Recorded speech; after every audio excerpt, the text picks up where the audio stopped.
This is it, people. This is what you've been waiting for.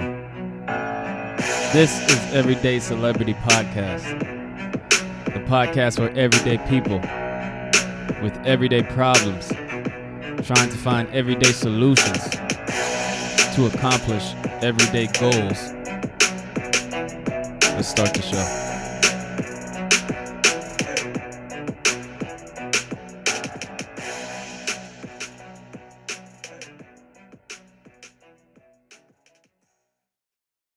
This is another episode. Welcome everybody to Everyday Celebrity Podcast, number one podcast in Oakland, number one podcast in the Bay Area.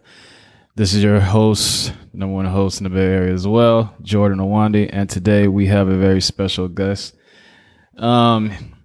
He is an actor, a comedian, a business owner, entrepreneur, probably a motivational speaker, because when you have so many talents, you have to give back to people. So when you give advice, I consider that motivational speaking. We have Mr. Rockefeller. Welcome to the show. How you doing, sir? How was your day today? Busy. Busy? Yeah, I've been doing things since 8 o'clock this morning. Okay, explain this this basketball tournament you were talking about earlier. Well, I'm a public address announcer, and I just did a basketball tournament that was for 2 days, and it was called the Miles McGowan. It was the 15th annual Miles McGowan All-Star Coaches Classic, and it was a young kid that died of cancer at 5 years old. And I believe this is like the 15th one that they've done, and it was at Merritt College. So it's a series of basketball games, and it was all girls basketball, ranging from middle school to high school. And then they also had a WUBA game, which is, I believe, semi-pro or pro. And it had an all-star game, East versus West. So it's actually been cool. Is it to raise money for the child's family or just for cancer? It's just, it's like a memorial. Oh, okay. You know, and they also give out scholarships. They gave out, brand new tennis shoes to some of the players. Okay. Yeah, it was actually pretty fat, man. It was a good family event. So how long have you been doing sports announcements? Well, actually, I've been doing public address probably like the last 10 or 11 years. So I do more than sports. I do sports, award shows, events. I've done boxing. I've done basically everything that has to do with public address. I've even been a host for a game show called In the House, the Shelter in Place game show, where our contestants play from the safety and comfort of their own home. All right. Well, let's start way back at the beginning of your career. You are born and raised in San Francisco, correct? All day, sir. Okay. Western Addition, Fillmore, Steiner, and Turk. And you started college at where? Laney? Actually, I started college at City College of San Francisco, but I went to college after I got out of the military. I went to the military when I was 17. Okay. What branch? I went into the U.S. Army. Okay. Was that because you were fucking up? No, actually, I went into the military because in high school I was in ROTC. And back then, I graduated in 1984, George Washington High School. And when I was going to school, a lot of people didn't preach college. A lot of folks that I know were going into the military. Yeah. So basically, a lot of my friends went into the military, and it was just military. And I enjoyed myself so much in ROTC. I was like, well, let me get a military a crack. Wait. Let me. I got a question. So, how you said they weren't preaching college to you? Do you think they weren't preaching college to your demographic because of your race? Because I know they preach college to like the white kids. Right. They that you know what? That's a really good question. It was just I don't think I was around people that went to college. A lot of people I was around had family members in the military. So it was just that thing, you know what I mean? And then I talked to a recruiter, and he was like, well, the military is this, and they do all these promises, man, you can do this and that. And when I went into the military, I didn't take advantage of what the military had to offer, because they have, the the GI Bill, and Yeah. they got college stuff that they'll pay for your college to go. And I never really researched it before I went. I was 17 years old, and I just wanted to just go because I enjoyed ROTC so much. You know what I mean? And being in ROTC for 4 years, you're around people that after ROTC they were going to go into the military. Yeah. So I was around those kind of people. So, it was like, I really wasn't around the cats that are like, man, after high school, I'm going to college. How long were you in the military? I was in the military, 3 active, 3 inactive. Okay. So you got out of the military, and then did you go straight to school? Yeah, actually, when I got out the military, I did go straight to school. Okay. But I was actually stationed out here. I was in the Army Reserves. So I was always in California. So I was going to school basically at the same time. Back in those days, were these military bases still around back in those days? Yeah, Presidio was still around. Okay. And I did a lot of stuff on the Presidio. Okay. After I went to my basic training, which was Fort Jackson, South Carolina in the South, and then Fort Gordon, Georgia, which was in Georgia. And I think when I went into the military, when I went into the military, that was actually my first time really experiencing serious racism. A lot of people say that shit. Yeah. But did you experience it with like your fellow like Army people, or just talking about just being in my platoon? Yeah, it was like there was white boys in there that never been around black folks, and all they knew about black folks is what they seen on television or what they thought. Yeah. You know what I mean? And me, I've always been sort of a comedian, and I'm in our barracks and I'm making people laugh, and these white boys walked up to me. This one particular white boy walked up to me and said, in the middle of a laugh, like, man, you're the first black guy I ever liked. And then the room got silent and everybody looked at me, and I thought for a second, because, your first reaction is like, I should bust him in his mouth.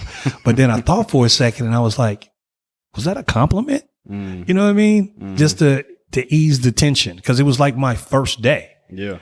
And I did it just, to ease the tension. I was like, man, is that a compliment? I mean, it's fucked up to say, but I mean, it is his truth. And then it'll probably lead to like, you know what? Black people aren't that bad, and it'll turn a racist into a non-racist. You understand what I'm saying? Right. Yeah. But yeah, I had, encounters with that same guy. He had I remember a black drill sergeant had made us do push-ups, and he had us out there like 4:30 in the morning, pushing up the earth. And I'm doing push-ups next to this guy, and this dude said, man, see, that's why I don't like your people. Okay, yo, I take that back. Yeah, and I was like, after we did the push-ups or whatever, I went and got at the drill sergeant. I was like, look, man, I'm gonna really put hands on this cat because this dude said this to me, and my drill sergeant's white. And I think the drill sergeant, when we were in formation, he called me out of line, and he called this other brother out of line, because at that time in my platoon, I was like 4th platoon, and every other platoon, there was 4 platoons in our company, and I had the only platoon that only had 2 brothers. Everybody else was mixed. It was half and half. I had 2 brothers in my whole platoon, myself and this other guy. He called us out of line, and he called that white boy out of line, and he said, now call him a nigga. That's what the platoon. That's what the drill sergeant said. He said, call him a nigga. And we was looking at him like, please call me a nigga. And dude was looking at drill sergeant like he was confused. And the drill sergeant told him, he said, man, there's no color in here, man. Everybody's green. I said, these 2 cats right here one day might save your life. And then after that had happened, a white boy walked up to me and said, man, why did you tell the drill sergeant? I said, man, to keep from killing your ass, bro, because you don't know what you said to me. You said it in context like it's cool. And it's not cool because you don't know how it sounds to me. And then after that, we would swear. Did the other black, person, basically, did you bond with the other black person in your platoon? Yeah, we were cool, but even so, we were like really from 2 different places. I was from California, and he was somewhere like in the rural South. So he's one of those black people who just want to turn the other cheek when white people do shit. It's like, It was like dude was damn near from a farm or something. So, he just didn't really know. He had that slave mentality still. But he had actually he had got kicked out because I guess it was he kicked out because he just couldn't hack basic training. You know what I'm saying? As far as the exercise and stuff like that. They put another brother in there that we actually clicked. This dude was from like Detroit. Yeah.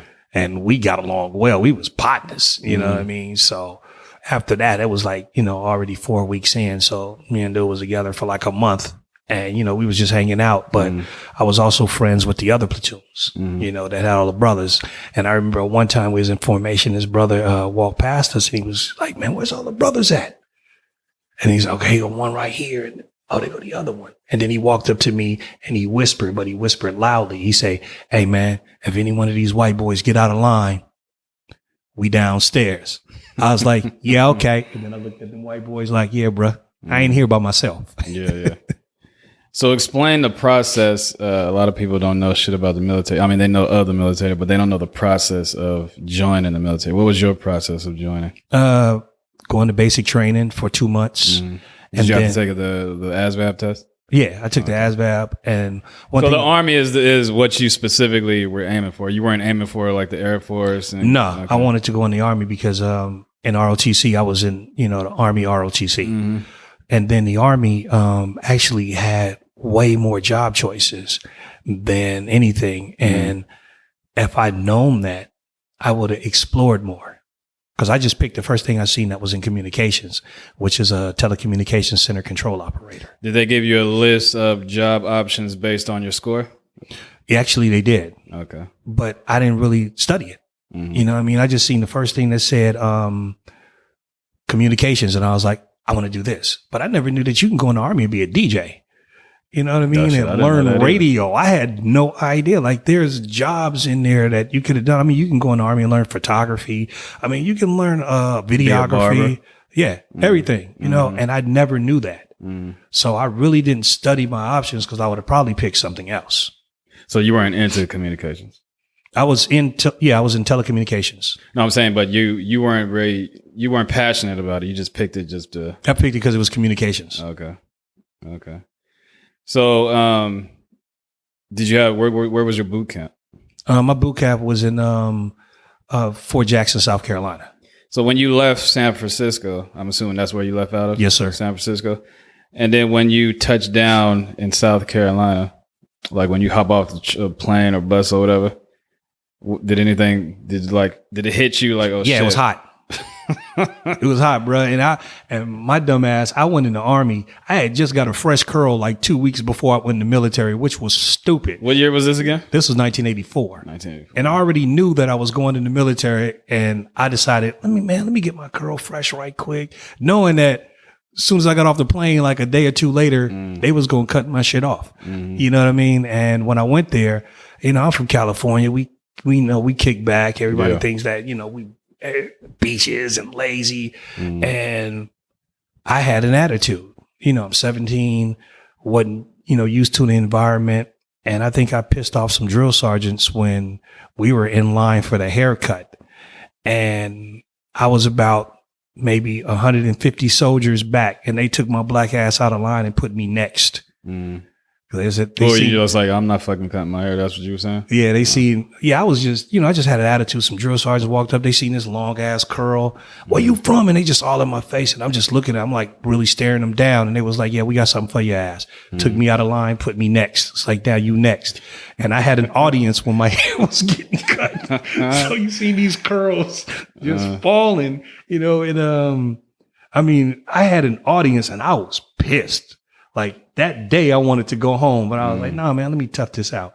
How long was boot camp? 2 months. 2 months. So after boot camp, where'd you go? After boot camp, I came home for 10 days, and then I went to Fort Gordon, Georgia, which is your advanced individual training, which they call AIT, and that's where you learn your job skill. So it's basically like going to like college or something? Yeah. Okay. And how long was that? That was 3 months, I believe. Okay. Was that experience better than just? Oh, it was way better because you got to party. Okay. You know what I mean? When you get to AIT, man, it's like, you know, you in the barracks, you know, with all these different soldiers from different places. And again, I made myself popular by doing dumb shit. With the brass.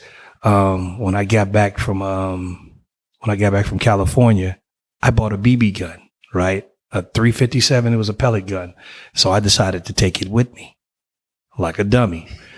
And I wanted to get it, locked in a safe.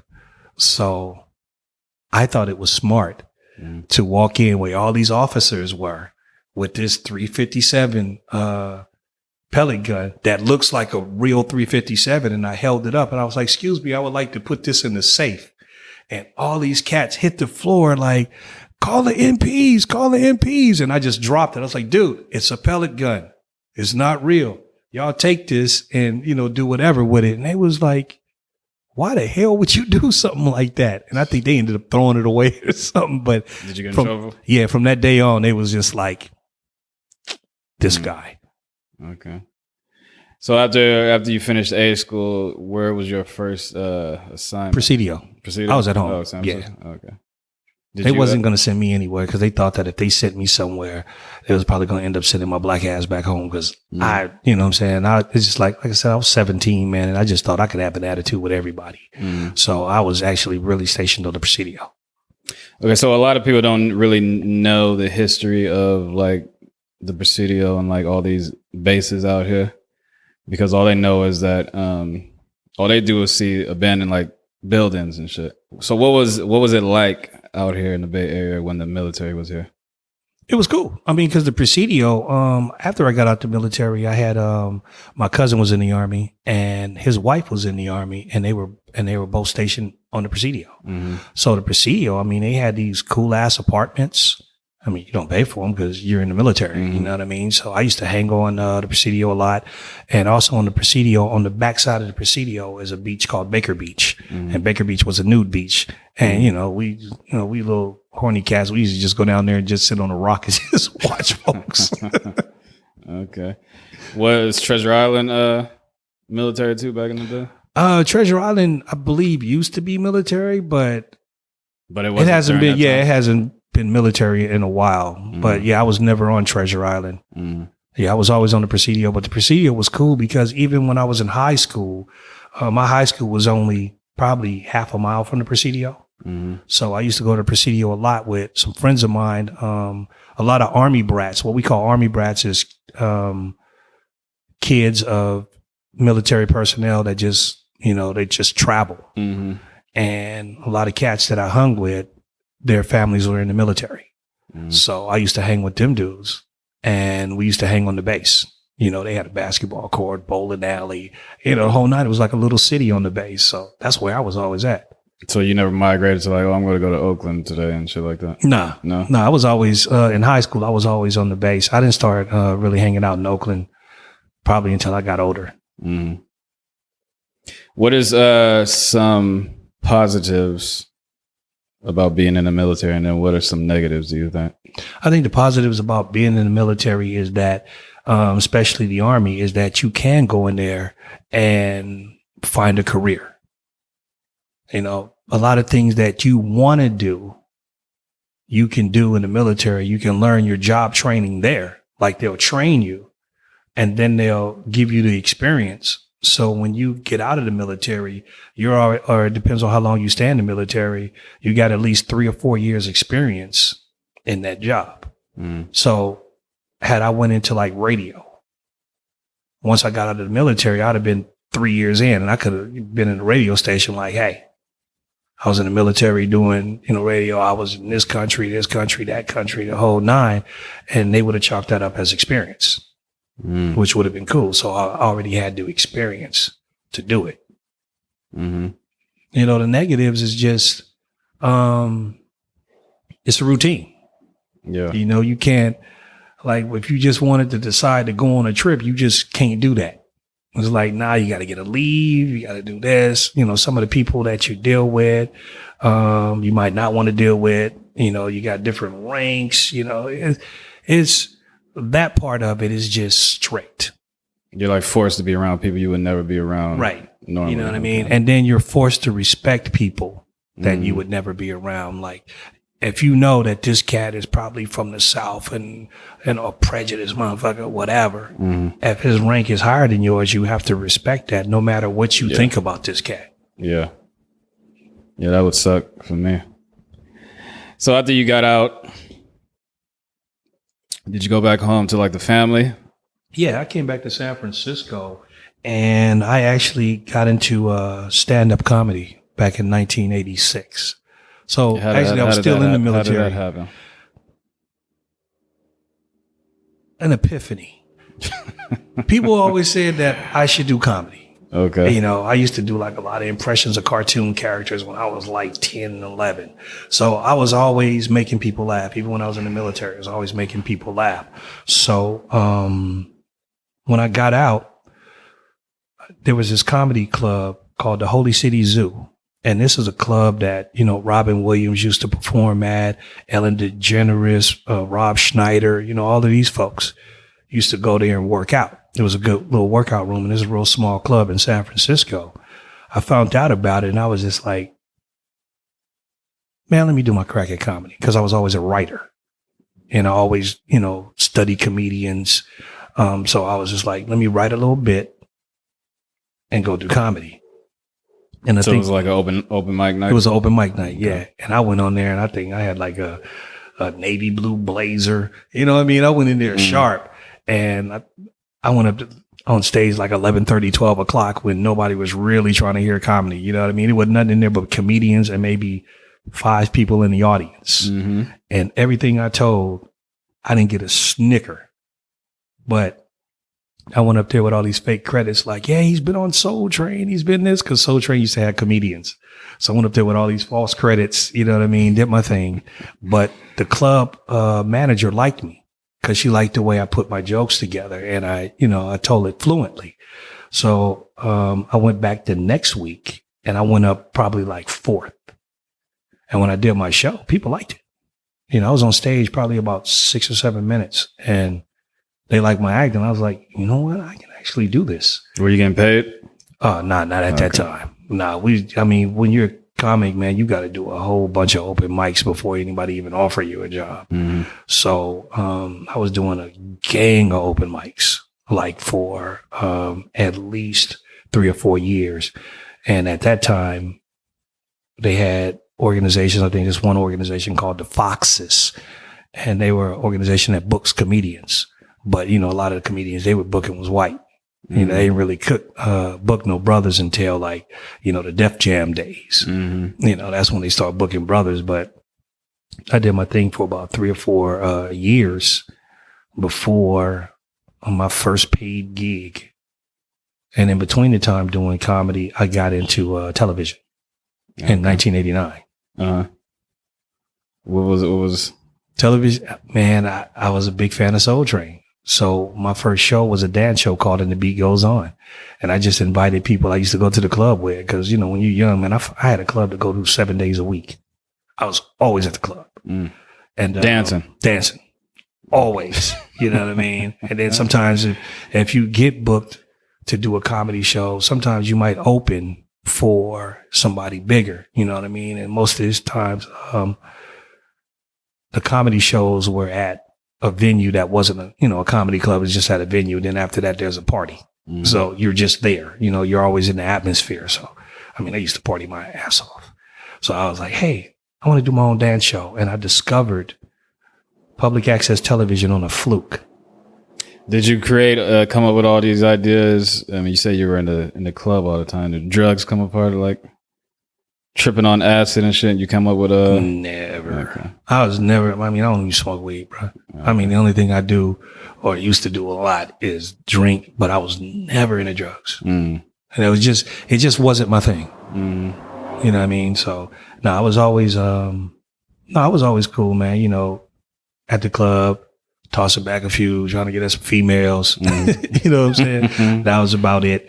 But I got into television, like I said, on a fluke, and I was watching a story on Channel 2 News, and they were talking about public access television. And they had this show where this woman was playing strip poker on TV, and they showed it, and I was like actually showed her naked? Yeah. And I was like, man, what kind of station on is Channel this? 2? Yeah, well, Channel 2, I mean, they showed it covered up, but they was talking about public access television, how it's free speech, and people could just get away with murder. So I seen that story. And then the next day, I remember at the time another venture was I wanted to be a rapper. And I went to go see how much it cost to like press a record. And once they told me how much it cost to press a record, I was like, don't want to be a rapper anymore. So I'm walking down the street and seeing this poster that said, watch the Ku Klux Klan TV show, City Vision's Channel 25. And I was like, that's that public access station. And I was like, how does the Klan have a show? So I went to a phone booth, and you heard me say phone booth. I went to a phone booth and called the station. And I was like, my comedy was kind of like, pro-black. I was in the X-Clan. That was my thing. And at this time, was your comedy, it was on the rise? Yeah, it was. Okay. I'd been a comedian at that time for about 3 years. Okay. So I was pretty solid, with my material. I had a decent, maybe 10, 12 minutes. And when I called the station, they explained to me what public access was. And they said, you can have a show. And I was like, oh, really?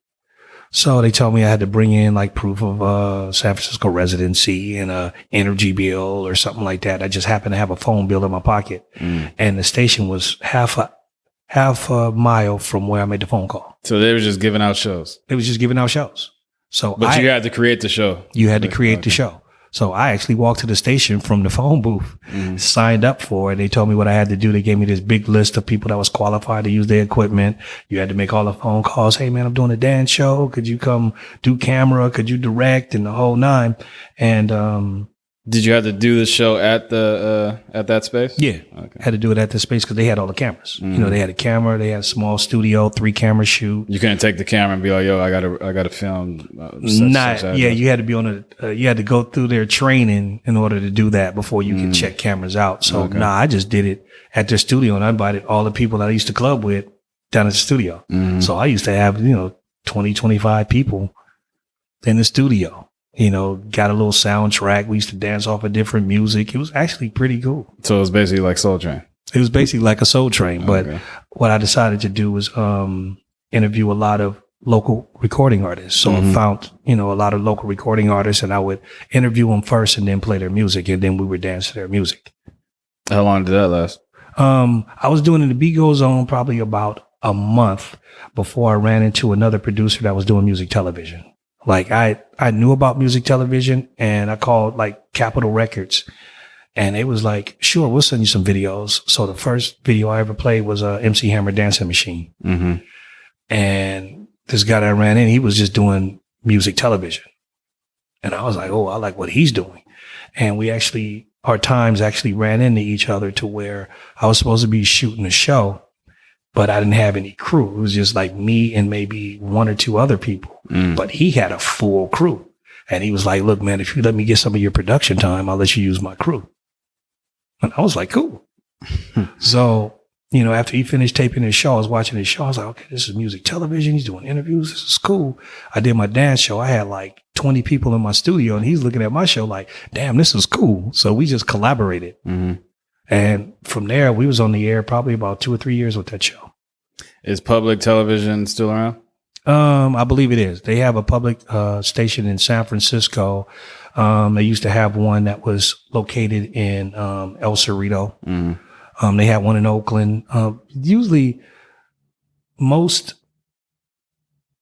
cities or major cities that had like their own TV station or their own local station would have access television. So you basically just stopped doing a show because you just didn't feel like doing it anymore? Yeah, I was just like, I was doing it with, not the dance show, because it was just like, trying to get these people to come in every week or every 2 weeks to film was just getting difficult. But doing the music television show, it was easy. We just show up. We already had hosts, and we'd invite, performers down there to come perform. Matter of fact, one of the shows we did, we had X-Clan actually come to the studio and perform. X-Clan, who's that? Look it up. X-Clan, Heed the Word of a Brother. Look up X-Clan. It's a group out of New York. Okay. Real heavy into the movement, man. But X-Clan was one of the dopest groups ever. And during this time, you were still doing comedy? I was still doing comedy. Yeah, we had Latifah came down to the station. Sister Queen Soulja Latifah? Queen Latifah, Sister Soldier. And they were on your show? Mix-a-Lot. Yeah, on a public access show. No, on your show specifically? Yeah, on the show that I was working with on the New World Music Videos, which was what it was called. Yeah, they was on our show. Okay. So we had like big name. When Sir Mix-a-Lot came out with Baby Got Back, we interviewed him. Mm. So yeah, we had some majors on the show coming down to a public access studio because it wasn't like television was not that rampant like it is now. So people didn't know. They was like, oh, this is promotion. So they was on it. And the station never said public access on the door. They came down, TV station. It's all good. Did you tend to meet more famous people doing your TV show or comedy? You mean to this date? Well, just back in that day. Back in the day, we met, I think, a lot of recording artists doing the show because we used to get press passes to go to things like, Cameo Summer Jam. They used to give us press passes and, everybody used to come to the Cameo Summer Jam. So we met a lot of people there. There was some other shows that we were invited to that, like, if somebody was in concert, they would call us and go, hey, man, can you come cover this? So we would get backstage passes to go do interviews with folks. Do you feel like it was a faster rise to success doing the TV show or comedy? Comedy, probably, I would say comedy because comedy got me more notoriety. Doing the TV show was on public access, was only in San Francisco. So if you lived outside of San Francisco, you couldn't see it. Yeah. But San Francisco is a major city. So when you're calling these record companies trying to get interviews and stuff like that, you tell them San Francisco, which at that time was the number 5 television market in the country. They was like, oh, cool. And we had, I think we were on like an hour and a half. We had 3 30-minute shows. So that just looked like we were, really doing something. But yeah, comedy, man, you got to work with cats that you see on television. Did you, after you finished that dance show, did you create another show? No, I worked on New World Videos for a while, and then I moved to the East Bay. And when I moved to the East Bay, I started doing more comedy. But what got me to move to the East Bay, I got married in 1990, and my wife and I was like, no, we're not going to live in San Francisco because at that time it was still expensive. And unless you were living in low-income housing or something like that, you couldn't afford it. So we moved to San Leandro first before we settled in Oakland. But when I was working with New World Videos, we were at a music conference that was in Foster City. Well, first explain to me what New World Videos was. New World Videos was a music television show. So it was like on MTV, public access. VH1 or something? Yeah, but it was local. Okay. And we had 2 shows. We had 2 shows. One was called New World Videos, which was live on the air. So we did a 30-minute live show. And then New World Music Videos was a 1-hour show. And I combined, like, in public access television, you had to, it's like a lottery for time slots. You know what I mean? So it's like you put your, you dig out of a hat and they'd be like, oh, Wednesday at 2:30. That'll be your time. But a friend of mine, he had, the producer, his name is Greg Wallace. He had Saturdays at 1. And then in the lottery, I drew Saturdays at 2:30. But then the producer that had 1:30, I called him up and was like, hey man, can we switch times?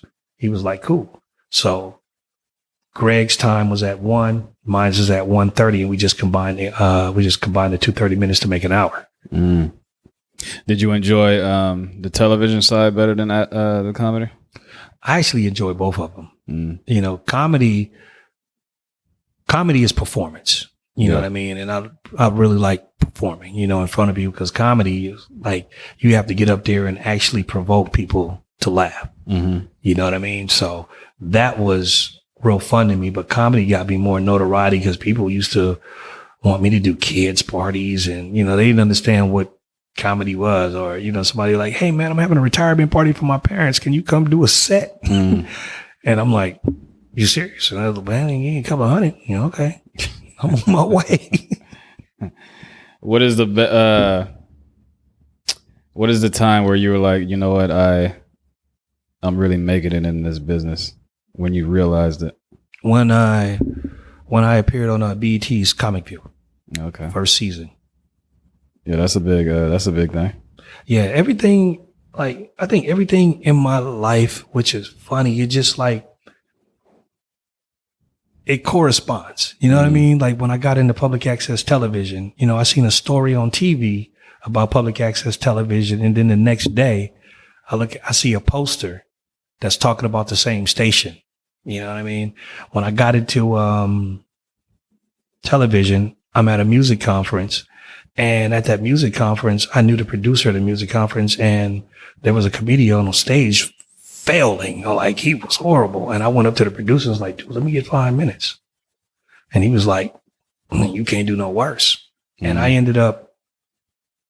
did about 10 minutes on stage, 10 to 15 minutes on stage. And I ended up hosting that whole weekend because they had music showcases and all. And he was like, dude, can you do the whole weekend? I was like, fine. So I did like 3 shows that weekend. And then he invited me back the next year and got me a room and paid me. So it was actually kind of dope. Is this how you got the Comic View? I got Comic View through this cat named Rick Sullivan, who was a big cat in comedy. He's a producer, and he was working with like Cat Williams, when people didn't know who Cat Williams was, Kevin Hart, when people didn't know who Kevin Hart was. Like, matter of fact, I think he was one of Kevin Hart's first paid gigs. So, you know, he had a lot of people that came through his camp. And he was doing Comic View had reached out to him because they knew that he was doing comedy showcases. And he used to do one at this art gallery on, I think it was 8th and Broadway. No, 4th or 5th in Broadway in Oakland. He was doing a huge showcase. And then BET had approached him because Comic View I think it was in his first season. And Comic View, they used to take comedians from around the country and go into like these local clubs, film them, and then put them on for like, 1 or 2 minutes, remotely. And he had put me on the Comic View showcase. What year was this? This was 1992. Okay. Yeah, this was like 1992. And the funny thing about that is that when I first heard that they was going to have me on television, I was at there was this thing called the Bay Area Black Comedy Competition, which was like huge. It came out in like 1986, and I was in like the first 3 or 4 of them. And, Jamie Foxx came from the Black Comedy Competition. D.L. Hughley came from the Black Comedy Competition. Mark Curry, all these folks. And they did one in L.A. And the producer asked me to come down there and perform. And I came down there to perform. And Comic View had 2 different things. They would show like a videotape from somebody from across the country, or you can come to their studio and perform. And after I did my set, they had asked me to come to the studio and perform, but then they had already had my tape ready to play. So they had called me back and was like, nah, man, we're going to play your segment that you did out here, out in the Bay at Tommy T's on this day. The funny thing about it is that when I was at the music conference I was telling you about, there was a station called Soul Beat, which was huge out here. Came out in 1978. Yeah. So with that black dude with the green eyes? Or am I tripping? No, that's Donnie Simpson. That's BT. Okay. Now, Soul Beat was Soul Beat International Television Network was Oakland's own black station. Came out in 1978. Used to play a lot of local commercials. They used to, be big in the industry as far as interviewing folks. I mean, they even interviewed Michael Jackson down, you know what I mean? And they had seen me do a set at that music conference because they were getting like this Lifetime Achievement Award. And 2 years later, I heard my name, Rockefeller. I turned around and it was one of the, videographers from Soul Beat. He said, dude, we've been looking for you for like 2 years. I was like, word? She gave me a card and said, call us. So I called them and they said, well, come up here and let's talk to you. Fine. Had this big thing on the 25th floor by the lake off of Perkins. And I went up there, and the day I had my interview with Soul Beat, they was playing my segment on Comic View. So I'm interviewing for one black station and showing on another black station nationwide. So it was cool. So that's why I was like, everything just, just happened for me in a row. So the Comic View, you didn't actually physically go on a Comic View stage or anything. They just played my segment that I had taped at Tommy T's, because they came out here to film the segment. They wanted me to go on the stage, but then they found out that my segment was about to play.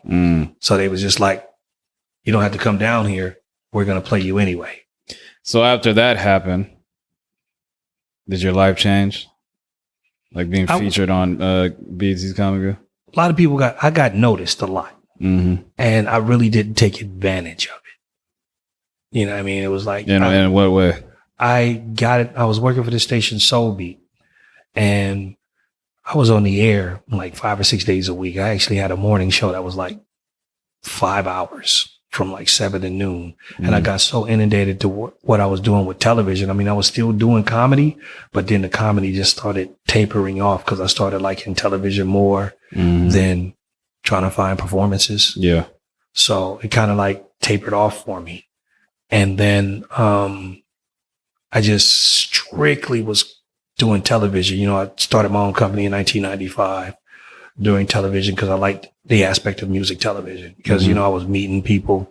So it was still cool, but the comedy was always in the background. Like if somebody asked me to go on stage, I could still do it because I was still a writer. But I started doing television more than I was doing comedy. Did you make that change because television was just easier to do? It was actually, I wouldn't say it was easier to do, but it was fun, because I got to travel, like with Soul Beat, I got to travel to all these music conferences. I met the Lauryn Hill's group, Fugees. The Fugees, like when they were just now coming out. Yeah. You know what I mean? I met the group Black when they were just coming out. You know what I mean? I met Pink. We did an interview with Pink when she was doing a showcase in Santa Monica. You know what I mean? So I was interviewing all these people. I was like, okay, this is cool.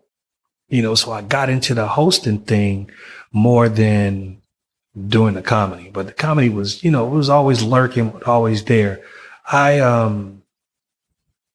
wouldn't say regret, but I think if I would have kept doing comedy, I could have actually been further, so to speak, or I would have got into Hollywood sooner. Because I was getting a lot of compliments when I was a comic. And matter of fact, I met MC Light's manager at the time. His name was Nat Robinson. And he was managing MC Light and also her brother, the group Audio 2. And he had seen me at the same music conference that I was at and actually gave me a number to an agent in New York. And all he did is said, call him. And when I called the agent in New York, dude was like, well, I don't know who you are. Just send me a tape. If Nat said you cool, you cool. And I never sent him a tape because at that time I was such a perfectionist. I was like, if I don't send him the right tape, they might go, nah, man, we don't like this kid. When basically they just wanted to see me. And I had tapes from that weekend that I performed at this conference that I could have just sent. But I needed it edited. I needed it this. I needed it that. So you never ended up sending them anything? I never sent them anything. and the funny thing is that this agency was, they had some acts back then. They had some cats that they already had on television. Yeah. So I was like, all I had to do was send it to them and it was all good.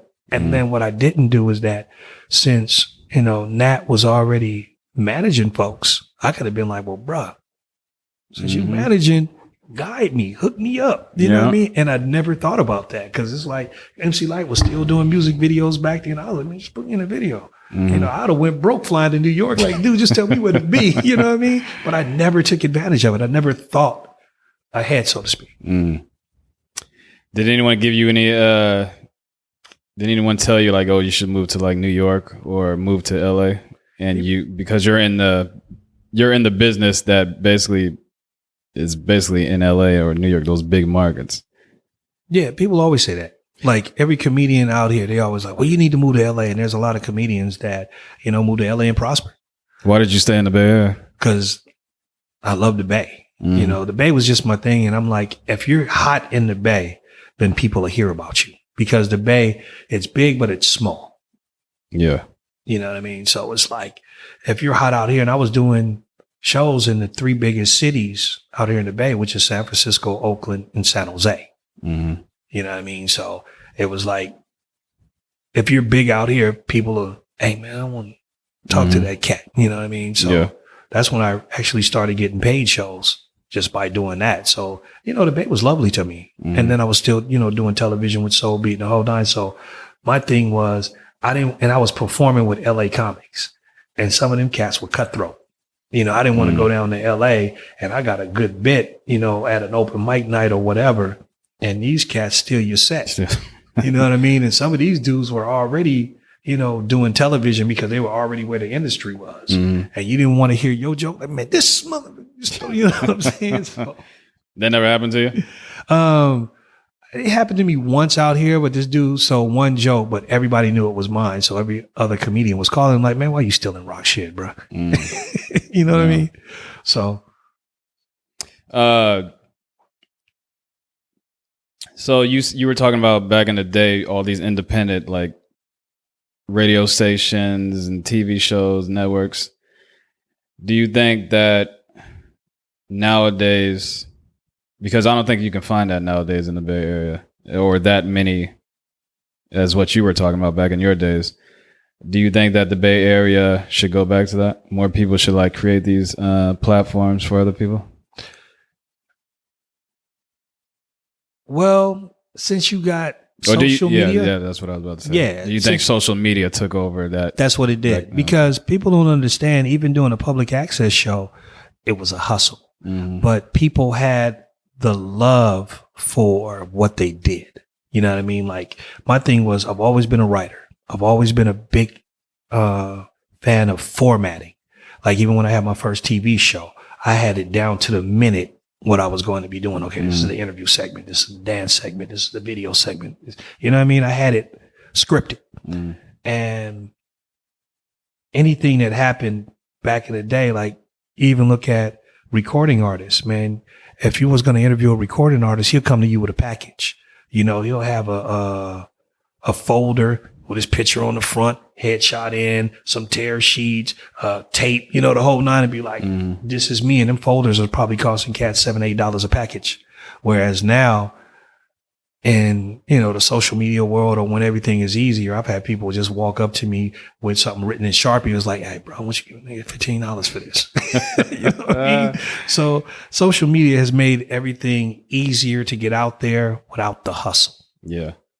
You know what I mean? Like with podcasts, you see some people, man, they'll just set up their phone and they'll just talk shit for 2 hours, but be having millions of people hitting them. Yeah. So they feel that they don't have to have production value, to where I need production value. You know what I mean? I need other people to look at it. Like, if a potential sponsor was looking at you, they'll look at it and go, like the way they look, with a little money, I know they're going to do more. So that was all my thing. You know what I mean? So people, even if you still have public access television, it's way too easy to do it without. Nowadays you hear a lot of comedians, like old school comedians, and then they talk down on these new comedians who are on the rise because of social media and stuff like that. People who are on Instagram and they come out with like little 15-second videos, and then they get TV commercials, they get acting jobs, they land TV shows and whatnot.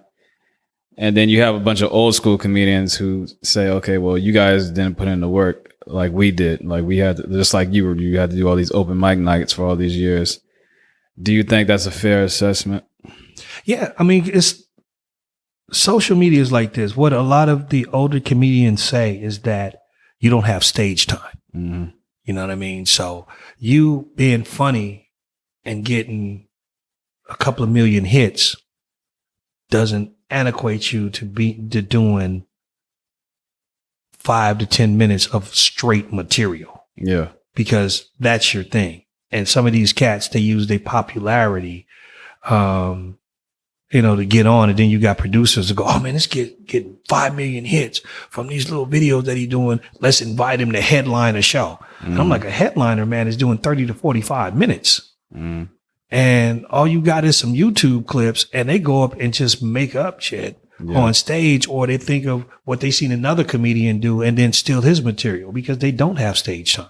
And that's why a lot of the older comedians are pissed off, because they was like, this dude doesn't have stage time. He's really not a comic. You know, he's a cat that came up with these cool little clips. They're cool, but these clips, I mean, you acting and you doing all of this, that's not material. Yeah. I mean, yeah, I agree. I think nowadays it's all about just how many fucking clicks and views you have. And companies don't even care about what the hell you're talking about. They're just looking at, oh, this guy got 2 million views. Let's do some business with him. Exactly. So they're not even paying attention to the actual content. So I do think that's the negative part of social media. But the positive part about that is younger people are way more business minded nowadays than they were back in I think back in the days, because they're like, okay, they're cutting out the big record label. They're doing it themselves. They're cutting out we don't need Netflix. I'm going to create a YouTube channel and then boom, do it on my own stuff. Oh, I'm going to buy this camera and learn how to do it, like how to work it. And now I have a whole TV show on YouTube. So I do think that's a positive. Do you agree? It is cool, but television is always king. Period. Yeah. You know what I mean? I'd rather be on Netflix than, you know, if I'm making money off of my own YouTube channel, because you can't make money off of YouTube, that's fine. But I'd rather be on Netflix. You know, I'd rather be on television on something super legit than, you know, just spinning my wheels on. I mean, you get a couple of million hits, you're probably getting, you know, the same viewers or whatever. You know, that's fine in context, but that's not the bigger picture. Because people was telling me, you know, back in the day, I'm like, maybe when computers really started hitting, they're going to be like, well, people are going to be watching television on computers. I mean, they do that now, but still, if I'm on ABC, you can't beat that. Yeah. You know what I mean? And they're watching ABC online too. So it makes it that much bigger. You know, just recently, well, actually 2 years ago, you know, the reporter Chauncey Bailey, who got slain out here in Oakland. He was an Oakland reporter that got slain by some cats from Your Black Muslim Bakery. This happened in 2007. I got interviewed because Chauncey was a friend of mine. So we were just talking about, you know, Chauncey, who he was to the community, stuff like that. I shot that probably 2 years ago. And they just aired it this past weekend, and I didn't even know. And a friend of mine's, or my cousin's, my cousin's wife's mother called her and was like, I just seen Rock on TV. And he was talking about Chauncey Bailey. And I was like, oh, was that out? So I found it, and it was actually a pretty good thing. And I know a lot of my friends called me and was like, dude, I seen you on television. And like I said, I didn't even know about it, but the marketing must have been incredible because everybody's seen it. Yeah. So that's the power of television. Well, back in the day when you were a comedian, right? You had like D.L. Hughley, you had Bernie Mac, like Steve Harvey. These comedians back in those days would say like some crazy shit that you probably would get in trouble for saying now. Like talking about mentally ill kids or something like that, or talking about people's sexuality. Do you think that today people are too sensitive? Yeah. People are way too sensitive. It was like they don't allow comedians to be comedians. That's why I'm a big fan of Dave Chappelle. You know, love Dave Chappelle because he doesn't care. Yeah. Because I'm one of them cats that like, you may not like what I say, but just let me know when I'm lying. Bill Burr, who I call the white Dave Chappelle, who's actually been on the Chappelle show. He's one of those comedians that tell the truth too. You know what I mean? He was just like, just let me know when I'm lying. You don't have to like what I say, but that's what it is. You can't go to a comedy show and bitch at the comedian just because he's talking about this. You know what I mean? And I can't cater my comedy to you or what you feel is appropriate or inappropriate because you're always going to piss somebody off. And people are super sensitive. You can't do anything nowadays. Yeah, I agree. And it makes no sense. Even when you're acting, you can play like this drug dealer. People, why you play a drug dealer? You know what I mean? And I like to act as I go because I was working. It was a role. Somebody had to play it. You know what I mean? So people are just super sensitive about everything. If you use a inappropriate word in a movie, oh man, why you didn't change the word? Because that wasn't in the script. Yeah. Like there's people who apologize. This is like a stupid example. There's like Kim Kardashian. She wore braids one time, and then Twitter slammed her because she was like stealing from black culture. I'm like, yo, it's just fucking braids. And then she apologized. Oh, I didn't mean to offend the black community just because you wore braids. So I do think it's like fucking it's like stupid shit, and it's like it's kind of like bullying, right? Like cyberbullying. They're bullying you to apologize, and then these celebrities, they apologize out of being in fear of being canceled. Right, which makes no sense because Bo Derek, who was in this movie back in the day called 10. Yeah, white Derek, lady. Yeah, white. Mm-hmm. She wore braids. A lot of people don't even know that. They don't even know who Bo Derek is. Exactly. Mm-hmm. But if you look up Bo Derek, she had like one picture. She was on the cover of this magazine and she had braids, like blonde braids. Mm-hmm. And people thought it was cool. Yeah. Nobody tripped. Nowadays people trip off of everything. Man, you got people apologizing for stuff they said 15, 20 years ago. Mm-hmm. I would never do that. Yeah. Because you got to think that was a different time. What I thought about at 20 wouldn't be the same thing I'm thinking about as 40, but I'm not going to apologize for growing up. Mm-hmm. You know what I mean? I'm not going to apologize for developing. Yeah. And then you have a lot of people who preach about, mental health, right? Oh, we all believe in mental health, this and that. And then when someone says something that's offensive, they jump on and be like, oh, I'm going to use DaBaby. I don't know if you know this story, but you know who DaBaby is? He's a rapper, yes. Right? So he was in the news because he was at a live show. And then he said something about, like, if you are happy that you don't have HIV or AIDS or something like that. And he said something about being gay or something. If you're happy that you're not gay and if you don't have HIV or AIDS, make some noise. So after that, it went that small clip went viral. And obviously, that community slammed him. And then he was losing money, like he was set to perform on a whole bunch of different like concerts. And then all these concerts canceled him, took him off the lineup and everything. So he lost a lot of money over that. And then he was getting bullied over and over. All these other celebrities chiming in like, oh, you shouldn't have said that, blah, blah, blah. People were taking him off songs that the only reason this song is popular is because he was on the song. And so then after a while, he apologized. He was like, oh, I didn't mean to offend anyone. I didn't realize what I said, blah, blah, blah. You know how they give that apology that I honestly don't even think these people mean. They're just saying it because they're losing money now. Right. And I'm just like, I'm a true believer and if you say something the first time, that's literally what you believe. So basically he apologized, and then what I'm saying is people who say they believe in mental health shouldn't be they're like hypocrites because they say I believe in mental health, but then what if this guy was like, there was something in his life that just made him say that right now, then he was having a mental breakdown. So you can't say I believe in mental health and then say, oh, because this guy is because he has no history of ranting like that. Maybe he was going through something that made him say that. So why cancel him? You know what I'm saying? You get what I'm saying? No, that actually makes sense. Mm-hmm. But, it's just, people are just too quick to, this, like, when we talking about this cancel culture, to me, it's just ridiculous. There's a bunch of sensitive people that are mad about something else, and you're just something else they could be mad about. You know what I mean? That's why you got people out there that love when celebrities are going through things, because they think that, these celebrities got all of this money, and if they're going through some kind of drama, it's cool for you because these rich people are going through something, which is ridiculous. It makes no damn sense. Yeah. You know what I mean?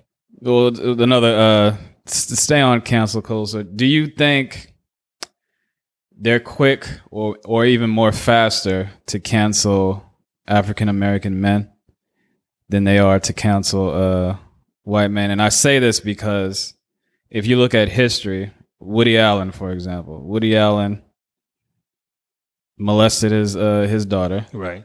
He married his stepdaughter, right? Yes, he did. No one canceled him. No, not at all. People still praise him to this day. That he's one of the greatest movie makers. Like if you go to New York, he's like a god in New York.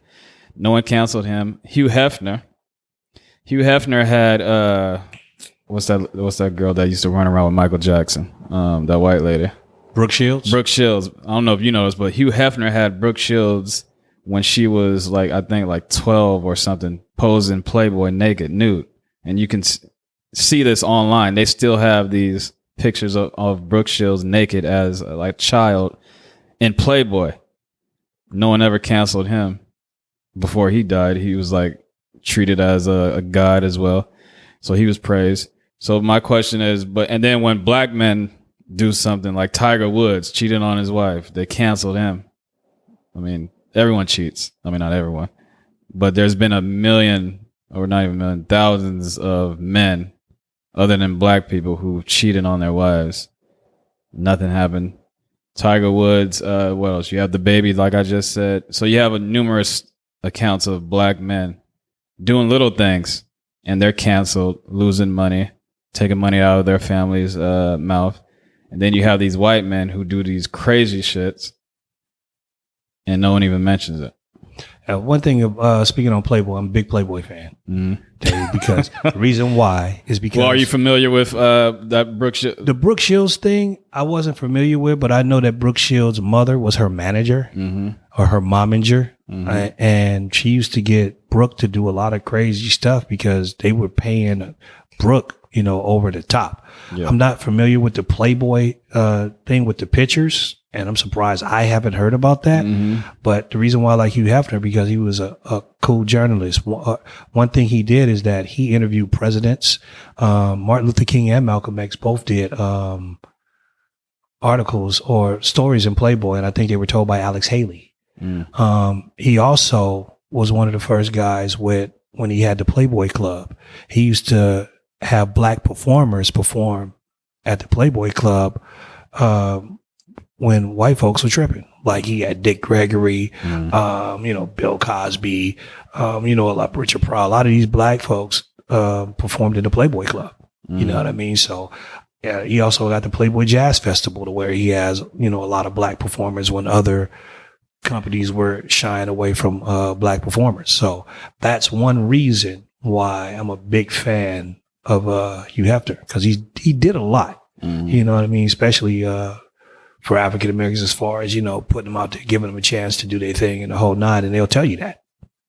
I mean, yeah, sure. I'm not saying he was bad. I just said I just think it's Brooke crazy. Thing, I was like, ugh. I just think it's crazy that he wasn't canceled for that. Right. Because I was, back in the day, they wasn't canceling for anything. Like you'd really have to screw up to get canceled, but then you also got to think of how people hear about things now. Yeah. Because you can do something, you know what I mean? And it's on. Like you look at the Rodney King tape. That was a fluke that somebody happened to be there with a video camera. Exactly. But now you got a phone to where the minute you see two people fighting, instead of somebody calling for help, the first thing they do is take out their phone. You know what I mean? So it's kind of like, that's what people do. Oh man, I'm gonna take out my phone because somebody might pay me for my footage. So it's quick for you to do things, just like you was talking about the baby, how that just went viral to where if it just happened back in the day, you probably would have never heard about it. Yeah. You know what I mean? It wouldn't have been enough people to really make it a big deal. So that's another thing about social media, is way too quick the way you can just upload something and there you go. You have a lot of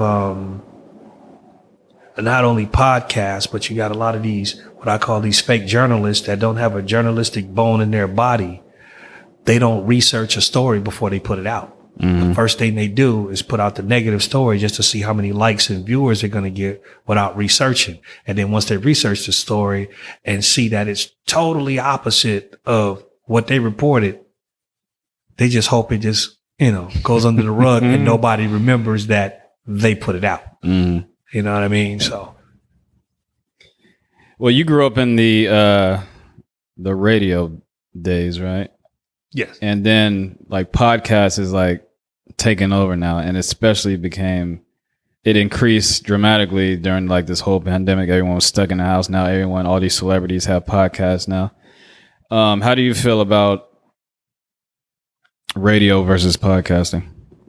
I like to listen to a lot of satellite radio because it's like, radio rated R. I barely listen to podcasts. You know what I mean? Because for you to listen to a podcast, it takes time to do that.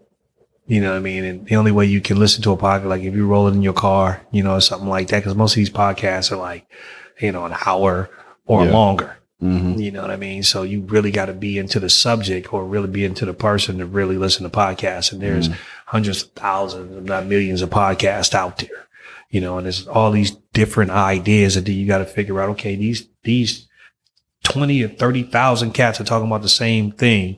Which one of these cats am I really going to listen to? Which one can I favor? Versus radio, you only had a couple of stations, just like back in the day, TV. You only had a few stations. Now you got, thousands. But I listen to podcasts that, and like when you listen to satellite radio, some of those radios are like podcasts. It might be, you might hear a host and a co-host and they might be in two totally different places. And you never know, but they're interesting. You know what I mean? But I'm starting to listen to more podcasts because there's a lot of cats out there that's like, I'm listening to them and go, that's exactly what I'm thinking, because that's how you hear it. Yeah. You know what I mean? That's why I think a lot of people like public access television, because we can get on there, especially in San Francisco, and raise hell and can't nobody say nothing because it was free speech. And I think that's how these podcasts are. Yeah. You get on there and say what you want. Can't nobody say nothing. Exactly. So if someone was to ask you to pick one, your pick would be radio still. Radio versus podcasting. I would more favor towards podcasting because you got individuals that are producing their own content. Radio is what it is. You got the top 40. You're listening to the same thing as routine. Where podcasting, the podcasting that I like is if it's structured, what I like to call organized confusion. Sounds like it's all over the place, but it's actually really structured. Those are the people I like, to where if they're on for an hour, the first 8 minutes is going to be about this. And then even if that subject is not over, they'll start talking about something. Oh, we'll table that and we'll get back to it. And now, I like structure. So that's the cats I really like listening to versus somebody that's just going off the cuff for like an hour. And you're like, okay. You know what I mean? All right. So, you said you have a production company, correct? Yes. VJTV, the Visual Radio Network, music nonstop. Okay. And, explain, when was this created? VJTV started in 1995. Me working with Soul Beat, I like how Soul Beat recognized local artists. That was my big thing, working with local artists. And I used to interview when I had my show, and like I said, I had a 6-hour morning show. And the owner of Soul Beat, Chuck Johnson, who's gone now, he really had a love for the Oakland community. And he used to let me do basically anything I wanted to. If I wanted to create a show, he said, man, go ahead and do it. And I interviewed a lot of local artists. Like I interviewed the Loonies before I got 5 on it. You know what I mean? I interviewed, and Soul Beat, since people knew it in the industry, I used to I interviewed Jamie Foxx back in the day when he had this song called Infatuation. You know what I mean? I interviewed a lot of people in this group called Shy. I mean, it was a lot of big name artists I interviewed from Soul Beat. And I just liked that feel of it because he was mixing local artists with industry artists. And just that mix was really cool. You know, and then when I was doing stand up, a lot of cats used to hire me to MC showcases. So working with local artists was I just developed a love for it. So, and Chuck told me one day when I was telling him, man, I think this is what you should do with your station and this and that. Chuck was like, well, when you get your own shit, you do that. And I was like, you know what? You're right. So that's when I created VJTV, because I was working with a lot of local artists, and it started off as 1 or 2 shows, an hour on public access. And then I graduated to leased access, which you have to pay for your time, but you can also get sponsorship. So you guys your company basically produces TV shows? We produce TV shows. I hooked up with another producer. His name is Ramesses Head, History to Make It Entertainment, which I've been knowing for a while. And with Ramesses and this other producer named Farrell Powell, who has Farrell Films, we've created 7 movies, and 6 of them were available on Amazon Prime. And one or two of the movies actually was in Walmart and Best Buy. What's the name? Can you name any of those movies? Basketball 316 was one that we did. The first movie that we did was called Town Biz. It came out in 2006. And before we could even release the movie, somebody got a copy of it and bootlegged it. Yeah. So it was the funny thing was it was even bootleg. It got as far as Utah. Like a friend of mine that I know was in Utah. I was like, dude, man, I was just walking by this bootlegger and bro wanted to sell me Town Biz. I was like, what's so when you started your company, what is one of the hardest things that you realized, oh shit, that you didn't know was going to be so hard and challenging? You need money. Getting money? Yeah, getting money, man, because you have to be the mouthpiece. When you're doing your own company, it became harder and harder to get sponsorship because you got to go convince people to spend money with you, but you have to have something to offer them. So if I had, like I said, I was on public access and then I graduated to leased access. But even with leased access, you're only in certain areas. Like if I was in San Francisco, I'm just in San Francisco. If I'm on leased access in Oakland, I'm just in Oakland, Piedmont, Emeryville. And the same thing across the board. Whatever city I'm in, I have to go to that city to get on their station. So it's like my show might be on in San Francisco Saturday at 8:00, and then in Oakland Fridays at 10, and then in San Jose on Monday night at 6. So you got to combine all of that stuff and tell the record companies, well, I'm on here, I'm on here, I'm on there. So it's not like people can turn you on in every city and watch you across the board. So that was a hustle because you got to send your tapes, so you got to take your tapes to them, the whole nine. So it was just convincing people to spend money with you.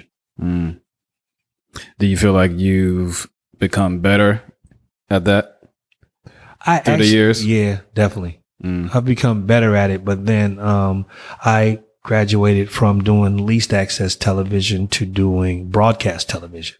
Broadcast television is basically like your channel 2s, your KTVUs, your CWs, your CBSs. That's all broadcast. That means it's everywhere at one time. And some of the more local stations, they can sell you airtime.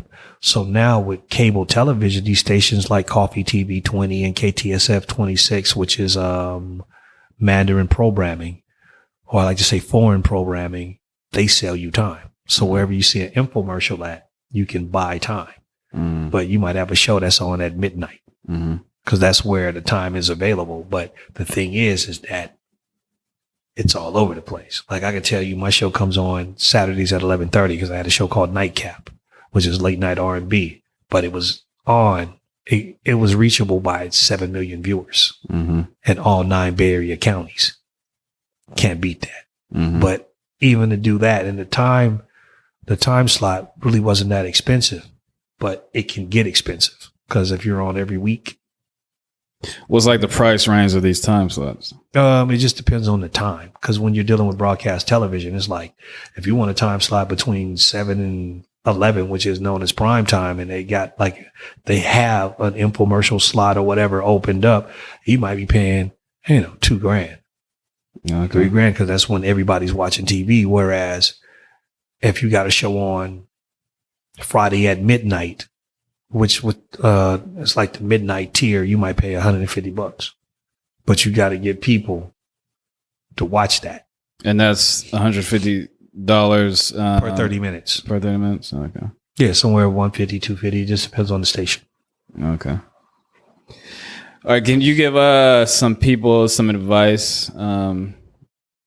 Let's say somebody wants to, or is thinking about coming into this business, or is already in this business and is stagnant with their progression. You got to have a plan. Mm-hmm. That's it. It's always, you got to have a plan, and you got to do research. Before I became a public address announcer, I researched it. Mm-hmm. And like I said, that was another epiphany. At 48, I was just like, you know what? This is what I need to be doing. Because I did it a couple of times just playing with it, and I actually enjoyed it. So I researched public address. I went and seen, public address announcers back from the 40s and the 50s and the 60s, because when it was like the radio decade back in the day, public address announcers were show openings. Like the Long Ranger before it went to television was on the radio. Superman before it went to television was on radio. Dick Tracy, all of the show openings were the public address announcer. You know what I mean? So just studying all that, studying who some of the biggest public address announcers are to this day, how they did it, what they did, studying sports. Sports is actually a fluke. But, just studying what you do is the greatest thing that you can ever do. When you want to be a stand-up comic, you have to watch comedians, especially if you have a certain style, you find comedians that have your particular style and see what you're going to do different than what they're doing now. You know what I mean? So it's always, you have to study your craft, and people don't understand that. You can't fly with it, because when you do that, you make mistakes learning, when you can actually have a plan from the beginning.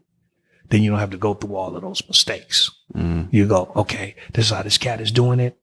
I see how he's telling his jokes. I see how he structures it. Okay, we got kind of the same material. What's my flow going to be? Versus just getting out there and somebody saying, man, you look like that dude. Yeah. Man, it seems like you biting dude. You know what I mean? So it's always research. And when you research and when you study stuff, it makes you move faster, because you get a sense of what you're doing. In public address, I think I was doing public address real steady for 3 or 4 years, and I got Stanford University. I'm a brother that's a public address announcer at one of the top colleges in the world. You know what I mean? And I'm doing 8 sports. So it's just like, and that's all, studying. I came out with my own, and I can't stand the word branding, but you know what I mean? I came out with my own so-called brand, and people loved it. Because when they look at me, they go, like, I remember doing my first boxing match, and I studied, before I did it, I studied boxing announcers.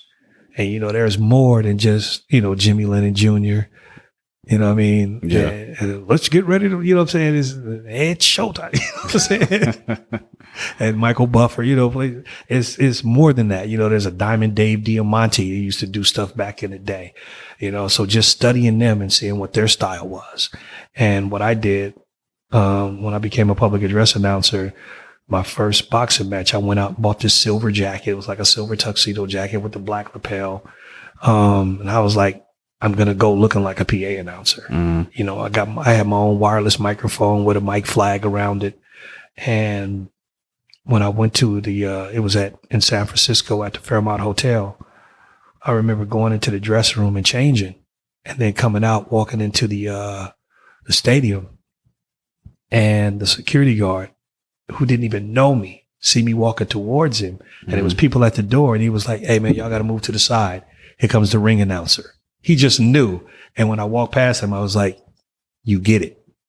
Because I had the look. Yeah. You know what I mean? So, and that was all a part of studying. Give me somebody that you look up to and admire in the comedy world, the television world, and the business world, if you have them? Yeah, if you say comedy, television, in comedy, I like Robert Townsend because he's a writer. He's a writer-director.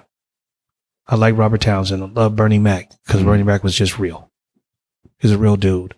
Of course, I like Dave Chappelle, but even if you go back in the day, you can always mention Richard Pryor because he just transcended. And a lot of people don't know that. Like if you go back to listen to Richard Pryor nowadays, he was saying a lot of stuff that happens now. Mm-hmm. He even said in one of his acts to where he was saying that when black people are on drugs, they're drug addicts and this and that, but when white people get on drugs, it's an epidemic. Yeah. Richard Pryor said that in the 80s, the late 70s, early 80s, you know what I mean? So there's a lot of things that he was saying back then that's happening now. So just as that, he was a genius. Dick Gregory was a genius. He said, if you watch his documentary, he said, man, I was at a show that had all of these pork farmers from the South, and we're talking about the 60s, and I'm a black comic in there, and I think it was at one of Hugh Hefner's clubs, and he said, man, I made a room full of racists laugh for 3 hours. So, just watching those classic cats, watching a Dice Clay, I like Dice Clay. Yeah. How he structured his thing. So, a lot of the classic cats I like. And music, I like Berry Gordy. Big fan of Berry Gordy because his company had structure. Mm-hmm. He had white people and black people up in a room. That's the Motown, right? Yeah, that's Motown. Okay. Yeah. Berry Gordy was a genius. If you watch his doc, him and Smokey Robinson, he was just the way they had their stuff so uniformed. It was great. Mm-hmm. You got to look at Quincy Jones. Mm-hmm. Quincy Jones was doing soundtracks back in the day. And the man is, still here doing his thing. Dr. Dre is, to me, a genius. He's a young Quincy Jones. As far as acting is concerned, I like actors that I've seen their career grow. Like Lawrence Fishburne. I seen Cornbread Earl in me when Lawrence Fishburne was like 13 or 14 years old to what he is now. Watching his transition through television. Don Cheadle, the same thing. You've seen him way back in the day. A lot of people don't know that Don Cheadle was in Colors. He had a pivotal character with not a big role. He played Rocket. You know what I mean? So if you go back and look at Colors, you'd be like, man, that's Don Cheadle. Mm-hmm. But that's you never knew that this man was going to develop into the actor he is today. Yeah. You know what I mean? So that's, and then of course you got to say Denzel, because Denzel went from television to movies, but he's always been at the top of his game. No matter what he did. You can go back and look at a Denzel movie back from the 80s. He had one called Carbon Copy that he did with like Charles Grodin, where he was like the black son of this white dude that he found out about, you know what I mean? But it's just his acting in it was great. Yeah. What about the business? The business side, I could say Berry Gordy for the business. It's just like what he did with Motown. Trying to think of somebody else who I really admire in business. I would say in business, I like Berry. Okay. Berry Gordy, I would say business. Magic Johnson for what he created. He just took the ball and just ran with it. Like, he's buying Starbucks and he's partnering in everything. That cat's, he's incredible. I see Shaq doing the same thing. Yeah. But yeah, just Magic Johnson doing theaters. And I like people to just do things like, hey, that's something. Let me go ahead and do that. All right. Well, this is the point where you can promote anything that you're working on, or if you want any people to know your social media handles, give a shout out to whoever you want to give a shout out to. This is like the promotion minute. So just go to the website, VJTVnetwork.com or VJTVnetwork.rocks, ROCKS. And from there, you can get rockvox.info, which is my public address. History in the Making Entertainment. That's two of the companies that we are doing incredible stuff with. We use a lot of local actors. We use local comedians. We use local producers. I mean, we're still involved in just doing local stuff, but we're doing local stuff on a major scale. Like we've worked with major actors or, actors in Hollywood. Mm. So we like to work with people that really want to do their craft.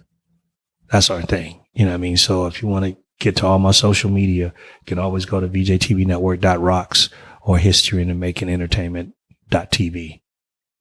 Do you guys manage? Does your company manage acts? Like if you saw a comedian, you thought it was oh, he reminds me of whatever. Do you ever sign people and manage them? No, because that's a whole different job. Being a manager is difficult. People have a misconception about what a manager is. You know what I mean? And it's they think that the manager, you got to make all these phone calls. That's what you see as a classic manager. But, that's a job within itself. And some people nowadays, they're busy living to where taking on that type of responsibility because now you're taking on somebody else's livelihood. So you're trying to do your livelihood, trying to take care of somebody else because maybe in the long run, both of y'all can prosper. But that's really a difficult job because it's all phone calls and this and that, especially being a comedian. You don't want to call somebody and go, man, this cat has got all the stage time. He's performed with this person, that person. And then that company tell you, well, we got this cat that got 3 million hits on YouTube. So we're going to use him as an opener. Yeah. And, we'll keep you in mind. You know what I mean? Even if you got the tools to do it. So, but management, we just like to promote people and we say that we're great resume builders. Mm-hmm. You can come to us. We're doing movies. We're doing, we were doing music videos. We were doing television shows. We were doing commercials. So we love using, local acts. And if we hear about something, if I hear about a showcase for a comedian, I'll call him and go, hey, bro, check this out. Have you heard about this? You should check it out. Mm. Dope. Well, I appreciate you coming on Everyday Celebrity Podcast. It was a good conversation. Learned a lot. Very knowledgeable. Everyone go on that website, check him out, support him in any way that you can. Yeah, man. Do you have any last words? Yeah, man, this was fun. Cause you're a real chill dude. Yeah, man. So, what do you think about dating white women? Yeah, I'm not. I'm not as animated as a lot of other podcast people. No, man, you get it out, Brian. And I like this atmosphere because, man, your atmosphere is dope. It's super comfortable in here. Mm-hmm. You know what I mean? I want to tell people, hey, man, check this cat out, bro. So I would love to listen to more of your podcast, man, because just your energy is cool. It's laid back, but, you get out what you want from folks. Mm-hmm. And that's a good thing. Love the logo. Yeah, no, thank you. Well, this is Everyday Celebrity Podcast, and we are out. You.